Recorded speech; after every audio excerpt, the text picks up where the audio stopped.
और भी सपने भी आते हैं। दोनों काम होते हैं। जब सोना आग में जलाया जाता है तो जब तक कंप्लीट अग्नि प्रज्वलित नहीं होती है तब तक सोने में से खाद नहीं निकलती, सोना पिघलता नहीं है। ऐसे ही जब तक हमारी अव्यभिचारी कंप्लीट याद नहीं आएगी तब तक हमारे पाप कर्म भस्म नहीं हो सकते। क्या? तो उस याद से फायदा नहीं है ज्यादा। हाँ, प्रैक्टिस तो बढ़ रही है याद करने की। पाप कर्म भस्म नहीं होते हैं।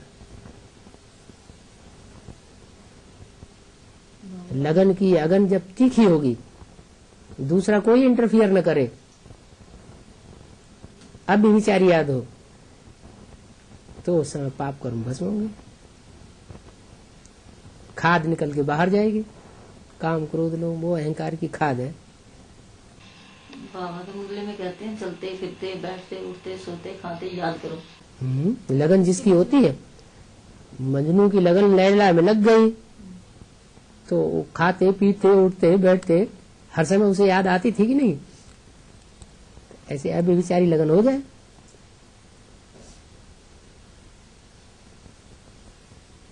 शीरी फरहाद लैला मजनू ये कोई हुए नहीं है, ये सब संगम युग की बातें हैं, उनके मुसलमानों के शास्त्रों में लिखी हुई है।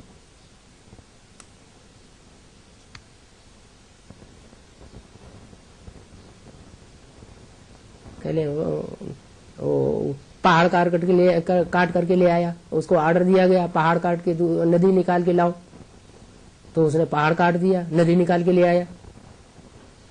ये पहाड़ तो वास्तव में ब्रह्मा बाबा है, जिसकी बुद्धि में अब तक नहीं बैठा कि गीता का भगवान कौन है।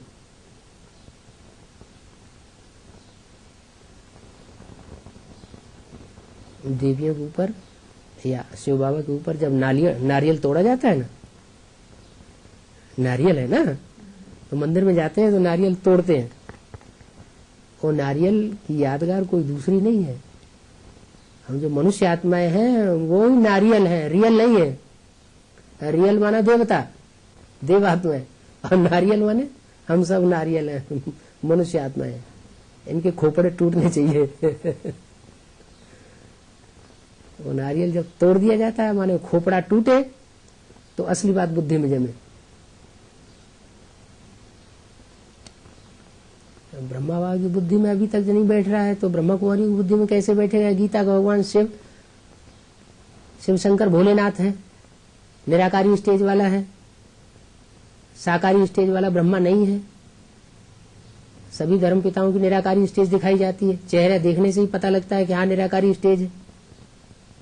तो जो बापों का बाप है वो तो कितनी निराकारी स्टेज में स्थिर होगा जब संपन्न स्टेज में संसार के सामने प्रत्यक्ष होगा। अब तो गुप्त पार्ट है, गुप्त पार्ट में तो पता ही नहीं चलता क्या है, कहाँ है, कौन है, कैसे है। रमतू रमजबाज है।